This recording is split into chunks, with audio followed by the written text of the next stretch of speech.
Fahrenheit Indigo Prophecy is a game. It's definitely a game.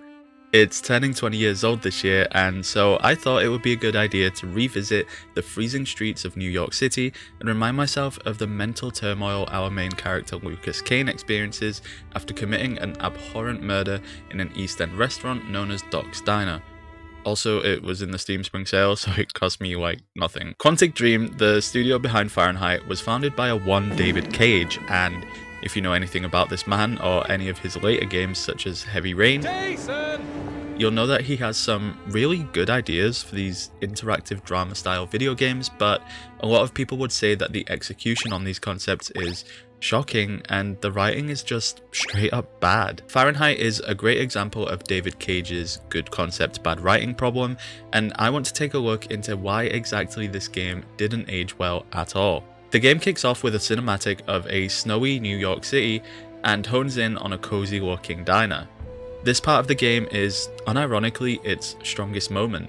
It catches your attention, hook, line, and sinker, by forcing you to witness Lucas's first crime like a fly on the wall, or a crow in a window in this case. It's immensely cinematic, captivating, and even better, it forces you, the player, to deal with the consequences of Lucas's actions. I mean, you didn't take part in this crime, you didn't control Lucas in this nightmarish fugue state. There were no prompts or inputs required to kill this man who was just trying to enjoy a nice long piss.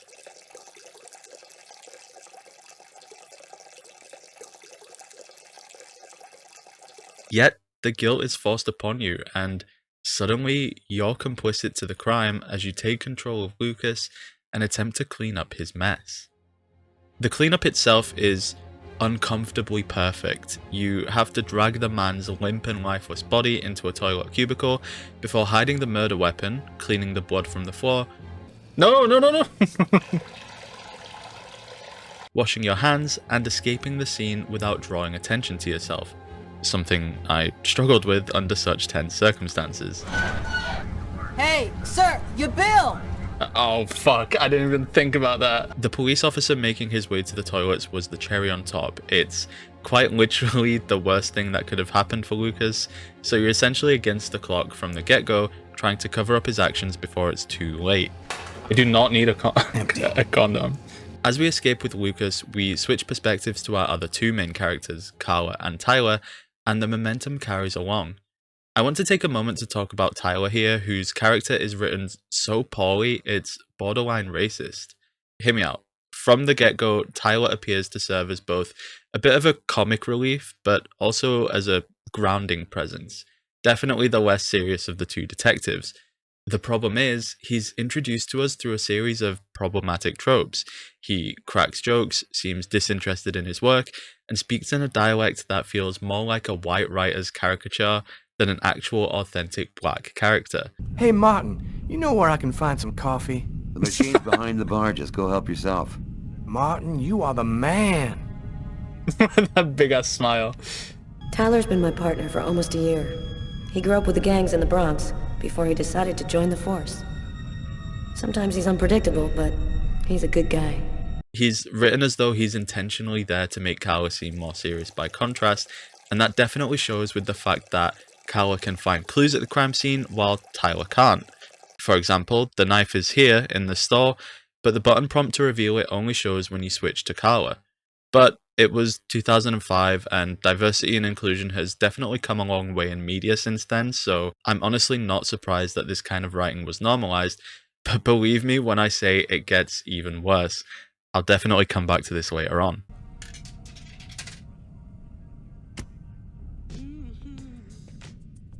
Perfect. Tyler, can you shut that thing off? We're on a murder site here. Hey, I just thought I'd chill the atmosphere a little. Okay? You're killing my vibe. I'm getting anxious by the Turn minute. this off before Carla pops a vein.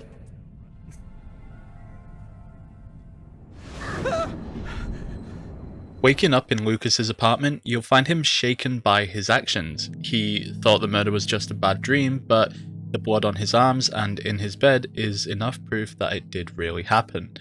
As the player, you're given the task of staying calm, cleaning up the apartment by hiding evidence, and cleaning your arms of blood. If you don't do these things correctly, a police officer will eventually show up to investigate some loud noises that came from your apartment in the night and can find evidence making him suspicious of Lucas. A core mechanic of the game is the use of this stress meter that fluctuates up and down depending on the actions you take.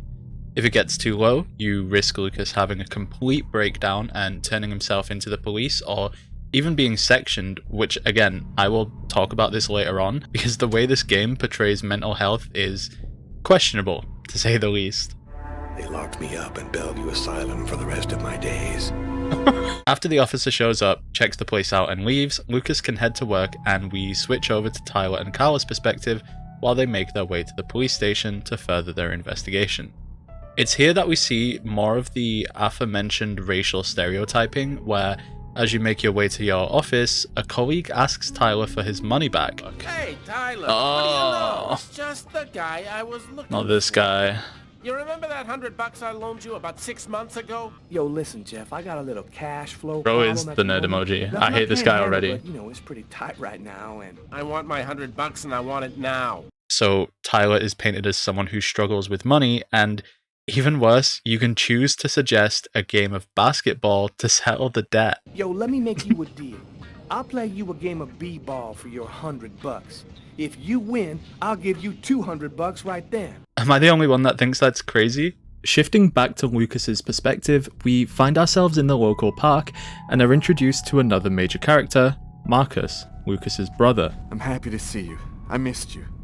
It's been a while. This section is basically just a story filler that teaches us about the differences in the two brothers, with Marcus being a priest and Lucas being, well, not really religious at all. That being said, Lucas seems to think Marcus could help with the problem he's in, given his knowledge of divinity and all things spiritual.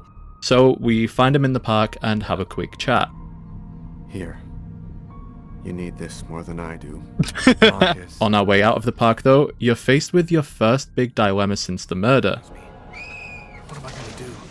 A child has fallen into the frozen pond, and you have to decide whether to save him and risk being caught by the exact same officer that was at the scene of the crime in the diner, or walk away like you never saw it happen and force Lucas to live with even more guilt and contempt.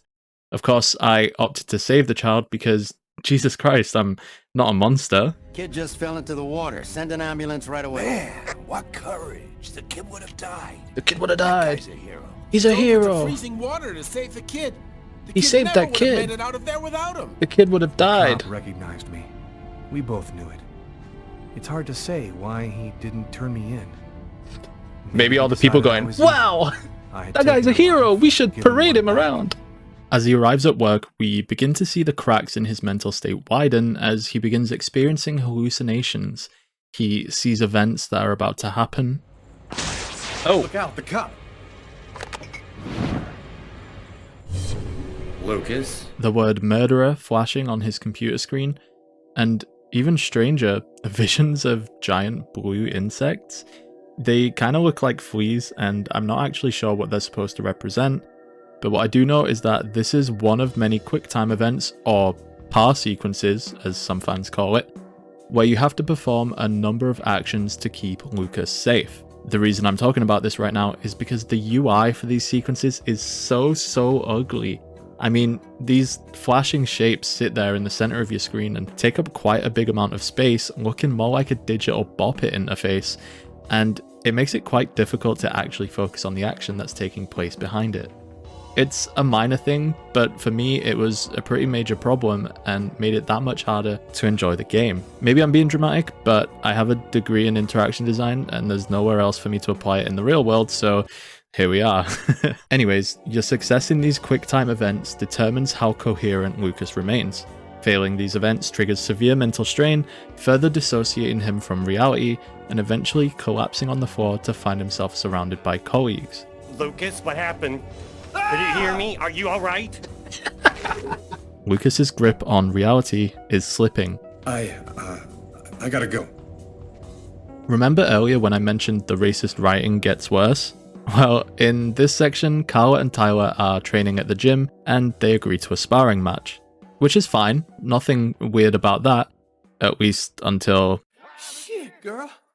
How'd you do that? I was raised in a Shaolin monastery. The monks taught me all the evil secrets of Kung Fu. This is crazy. Oh, shit. Why did she do an accent? And you know what? It gets worse. It really does. There is so much more just straight up racism in this game. It's insane. I'm happy that you could come. Okay. Me too, honestly. From here, the story really takes a strange turn as we learn more about Lucas and his strange visions. At the cemetery with Marcus, we lay down some flowers for our parents and find ourselves in our first flashback sequence where we're taken back to Lucas's childhood in a memory of him refusing to hang out with his brother and his friends. I've about had it with you, Lucas. You're always off by yourself, you never talk to anyone, you never play with anyone. Why is Marcus the cool one? He's got those fucking loser glasses. You're weird, that's for sure. They live on a military base, it seems, so there's not really much for them to do as far as having fun goes. And being the rebellious and angsty kids they are, they choose to sneak into an old warehouse on the base. Suddenly, Lucas has a vision, this strange premonition that the warehouse is going to explode with his friends in it. Of course, Lucas can't just let them die in there, so he makes his way over to save them, and it was painful, is all I'll say. For some reason, it was way too hard to make it through undetected without guards spotting you when they really shouldn't be able to. And even when following the line specified on the map, they still managed to spot you. Oh, what the fuck? Once inside the warehouse though, you then need to find your friends in a tense game of hide and seek. And when you find them, you have to actually convince them to leave, because these kids are assholes and just don't believe what you have to say. You don't know what you're talking about. You're just a retard, Lucas. Oh, okay. If you don't move right now, I'm gonna kick your ass. Why do you call me that word? Not very nice. This is the first flashback sequence in the game, and sure, it's pretty annoying and honestly kind of a ball ache to slog through, but what I will say is that it's a great way of showing us Lucas's connection to the supernatural. It's the first time you realize his visions didn't start with the murder in the diner, but have been with him since he was a child. We don't find out why he's having these visions yet, but of course it does get an explanation later on into the game. Still, for a brief moment, Fahrenheit sells us a much needed human experience to play through, the panic of a child looking out for people he cares about. Unfortunately, the game only goes downhill from here. And the others. I did everything I could, Marcus. I did. Oh no! I didn't manage to get them all out. How did you know it was going to happen, Lucas? I saw it. I saw it before it happened. Don't ask me how. In the following chapter, you take control of Tyler as he heads to an old library owned by a man named Takeo. We're there to follow up on a clue we found at the diner, one of Lucas's books, and when we get there, we find what is probably the most racist part of the entire video game, and, well, I'll just let it speak for itself. Oh, I am sorry to cause waiting on you. Your presence Oh. brings honor to my miserable shop. My name is Takeo. Tell me what I can do to make you happy? Damn. This guy looks just like that old Chinese dude in Gremlins. If he offers me a little box with a monster in it, I am gone. No comment, bro. No comment. I am but a washer's well of ignorance. My tiny expertise extend wholly to... This game aged really poorly. I need to check something. Wait. Oh no. This is really bad. This is really, really bad. This is the guy that voiced Takeo. He was born in I think, what does it say? He was born in London and lived in Paris. This is very problematic, no? Oh no. Do you know what's funny as well? I also checked this earlier. Carla. She did a Chinese accent in the boxing ring scene. Her character is from Brooklyn, New York, and her parents are Italian. And they decided, oh yeah, let's make this character also do a Chinese accent. Oh, this is really did not age well at all. Oh my god. I can't believe that. Okay, let's keep playing. Jesus Christ. Is it just me or did you lose your accent? Oh yeah, that's for the customers. Oh my god! That's crazy! That is insane. What the fuck is called? Yeah, okay. Well, that's fucking ridiculous. Oh my god. They love that wise old Japanese master stuff. I was born in Brooklyn, man. I never been no further than Long Island. You know the funnier part? The voice actor is now doing a fake American accent because he was born in London. He was born in London and lived in Paris. So he's doing a fake Brooklyn accent now. Just get someone from Brooklyn, bro. I'm more American than you are, man. Okay, right. Yeah, I mean, I have nothing else to say on the matter. From there on, though, the game flips between the detective chasing leads and eventually pinning down Lucas as the main suspect, after a short game of basketball, by the way, while Lucas finds himself doing his own investigations to try and understand what the hell is wrong with him. It's here he meets a psychic named Agatha. Now, up to this point, the game still had some kind of resemblance of a psychological thriller.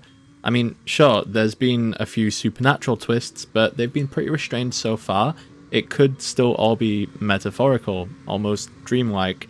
But the moment Lucas steps into Agatha's dusty old home, which honestly I'm not really sure if you would ever find anything quite like this in New York, everything changes. Agatha is the game's first step at diving headfirst into a full-blown supernatural slopfest. She speaks with vague mysticism, telling Lucas he's been chosen for a greater purpose, that he's caught in a battle between ancient forces, and that the murder wasn't really his fault, rather it was orchestrated in a ritualistic sense of things. She touches on sacred energy, prophecies, and the balance of the world being disrupted, and that's when it hits you. That's when you realize this isn't just a murder mystery anymore. It's a hard tonal swerve for the game, and Agatha is the driving force behind it all. Her answer to Lucas's concerns shift the mood of the game entirely, from touching on the themes of guilt, mental health difficulties, and intense paranoia that made the opening chapters so captivating, to a nonsensical spiritual conflict and eventually an AI uprising. Don't worry, we'll get there.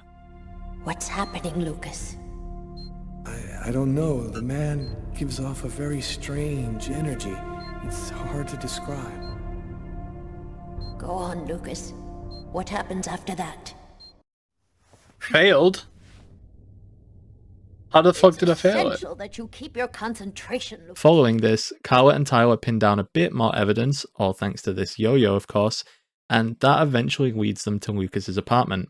Also, Agatha's dead now, bear that in mind for later on. Lucas, having the That's So Raven style visions, already knows that they're in his apartment, but ends up surrounded by police at his front door. I'm not going to say much about this, I just want you to watch exactly what happens. There's a crazy backflip.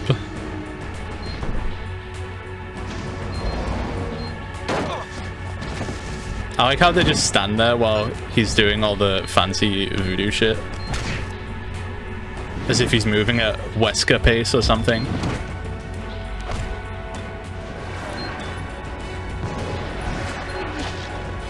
I love the Matrix. Yo! What the fuck is a helicopter doing that low? Between the fucking buildings?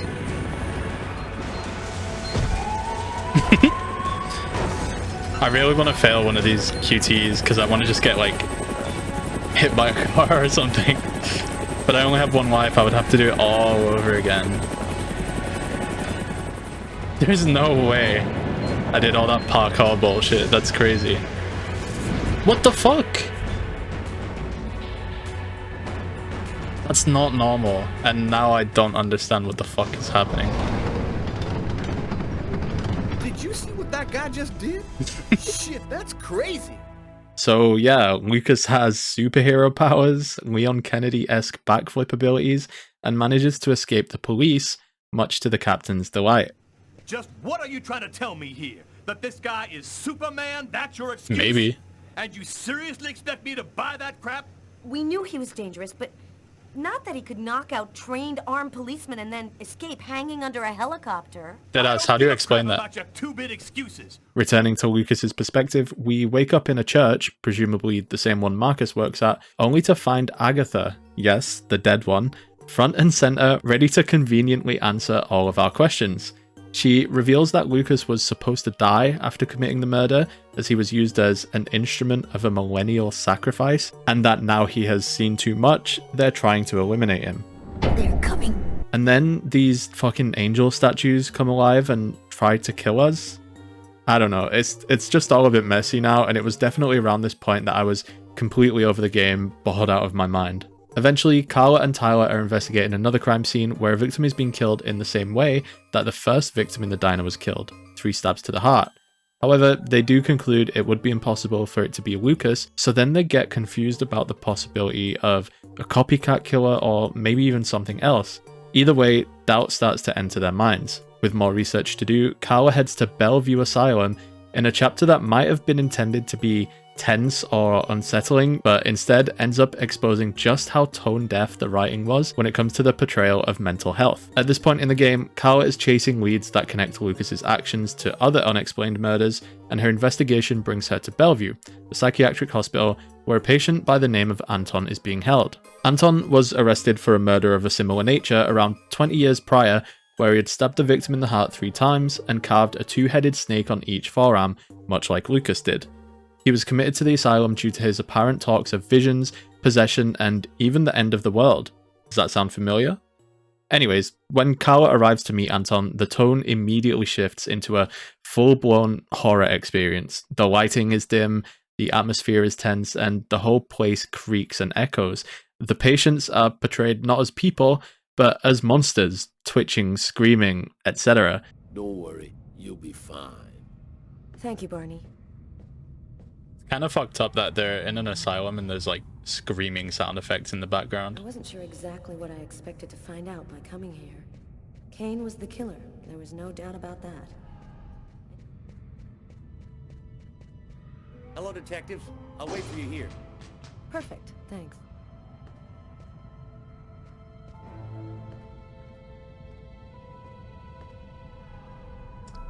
The asylum isn't treated as a real place housing real people that struggle with mental illness.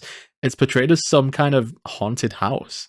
After speaking with Anton, the gameplay consists of Carla navigating through pitch black corridors to find her way out, because of course the power goes out. Why wouldn't it? Her panic attacks kick in if you don't control her breathing, and you also risk being caught by some of the patients that are now roaming the halls akin to zombies in a horror game. Oh no! I hear one coming! He's getting so close! Freeze, Carla! Don't move! Hold your breath. This whole chapter just, I don't know, it oozes ableist undertones. The patients are painted as unpredictable, dangerous monsters to be afraid of, while Carla is portrayed as a woman who can barely hold it together amidst the chaos. It reinforces the idea that this place and the people in it are scary, removing all compassion from the section entirely.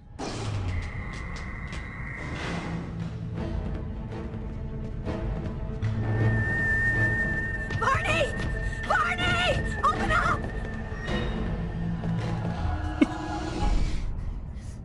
Thank God you made it out. That was so fucking what the stupid. hell could have happened? Are you sure you're all right? Great, Barney. I feel great. I love playing hide and seek in the dark with a pack of psychopathic killers. In the following chapter, Lucas meets with Dmitri, a professor and specialist in ancient Mayan civilization. This entire section is just a bit of a lore dump, so I won't spend too much time on it, but it does serve as a way to connect the dots between everything Agatha was telling him and what Lucas really experienced. The most important takeaway from the chat is that Lucas was being used as a pawn in a much larger supernatural game of chess involving the Indigo Child, the Oracle, and so on. Upon leaving the museum via the car park, you're thrown into a par sequence where you have to dodge a bunch of cars flying at you before then being pulled into a completely different world resembling some kind of tropical forest. The Oracle confronts Lucas and explains that his powers come from an artifact that Lucas found on the military base he grew up on. After talking with the Oracle, it then transforms into a panther and chases you down. And then Agatha shows up to save you. I think you can understand that by this point, I am just not enjoying the game anymore. Hurry. There isn't much time, and they are already back on your trail. Okay. Anyways, Lucas is blonde now, I think, and he has visions of both Marcus being approached by the Oracle and the detectives making their way to his apartment. Fortunately, they get the wrong one, and Lucas manages to escape, shortly after helping Marcus survive the Oracle over the phone. Alright, I'm locked in. Following that, we then find ourselves at an abandoned theme park where Lucas's ex-girlfriend Tiffany has been tied to a ride and needs saving, only for it to be revealed that the whole thing is a trap designed to lure Lucas right to the Oracle.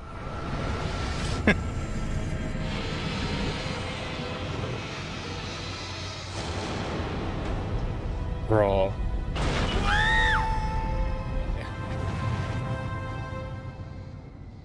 After this, we get another flashback sequence, this time to the point where Lucas first finds the artifact known as the Chroma when he was a child on the military base. We don't actually see it in the flashback, but it does serve as a reminder that this is what caused everything, and we would be returning to it very soon. Back under Carla's perspective, her inner monologue reveals that Tiffany did in fact die at the theme park, but Lucas somehow didn't. The game subtly shifts Lucas's animations and line delivery, behaving like someone not entirely alive, and for some reason, Carla has suddenly changed her entire mind about this and opts to listen to Lucas ramble about the cult, the prophecy, the indigo child, as though she's forced to abandon her beliefs. So we're supposed to believe the super serious detective who wanted to get to the bottom of the case has found her main suspect, but decides to side with him as though he's the only person making sense. It's a really stupid shift in the narrative, and one that only barely works thanks to the fact that the rest of the game up to this point has also been really stupid. Cheers, David Cage. This scene essentially marks the final break from reality. We're now in a completely fucked up sci-fi world. Later on, Lucas catches wind that the indigo child is staying at an orphanage and tries to find her. I don't know if she's actually here because I didn't find her in my playthrough, but either way, the Oracle eventually shows up and you have a really stupid superhero anime style fight on the roof. No way. Wait, we're hardcore. Why are we floating? Punch him in the face, Lucas. Cool backflip. Yeah. We're just destroying vital infrastructure at this children's hospital, what do you call it? Orphanage? That was fucking awesome. After the fight, you escape from a police helicopter by running sideways on a building and suddenly vanish from reality before finding yourself in this room. Okay. Oh yeah, and surprise, Agatha is here, and she's pissed. Humanity's fate for the next 10,000 years depended on the fate of that child. My fault. As it turns out, since Agatha's dead, and this is not actually the real Agatha, this is actually a member of the Purple Clan posing as Agatha, which is really confusing because this guy's electric yellow. Anyways, we escape its superpower aura pulley thingy. I don't even know what you call this. We burst out of the building and head down to the sewers for refuge. And while it may be great that the whole gang is here, I get really pissed off at this next scene. I don't think I can show much of it for very obvious reasons, but Carla and Lucas, they bang. They bone. They get it on. I don't know why, but they do. Makes no sense. Whatever. Despite Carla being terrified of him for most of the game, her stance inexplicably flips. No player choice influences this. It just happens. In the final chapter of the game, we make our way to the military base we grew up on. What are we driving? And where did we get this machine? To find the Oracle awaiting us, and this is our final shot at stopping the enemies from getting a hold of the Indigo Child and taking over the world or something. I don't know. I lost the plot like 80 chapters ago playing basketball. If you've made the right choices and kept everyone alive, you get the good ending. Lucas saves the Indigo Child, humanity is safe, the cold weather suddenly disappears, and Carla is pregnant with Lucas's child. That's right, they made a Subway baby. I don't know about you guys. If you experienced the game, I don't know how you felt, but for me, none of this ending feels earned. The game starts with so much potential, a man possessed to kill, wrestling with guilt and sanity while two detectives hunt him down, That's a great setup for a crime thriller, but by the end, you're fighting digital gods for the sake of mankind and falling in love with your former pursuer in an abandoned subway car? What the fuck? What do you mean she loves him? I don't understand. There's nipples on my screen. Looking back on it in 2025, Fahrenheit is a game filled with really interesting ideas, but absolutely horrible execution. It handles mental health with a very irresponsible tone, using breakdowns as fail states instead of opportunities for empathy. The writing of characters is completely tone deaf, leaning on racist stereotypes and neglecting meaningful character development. It's a fascinating game, but not for the reasons it hopes to be. It's a relic of a time when ambition in games often outpaced the ability to execute those ideas with care or thoughtfulness, and while it hasn't aged well, it's absolutely worth dissecting as a case study in how to not let a good concept run away from you.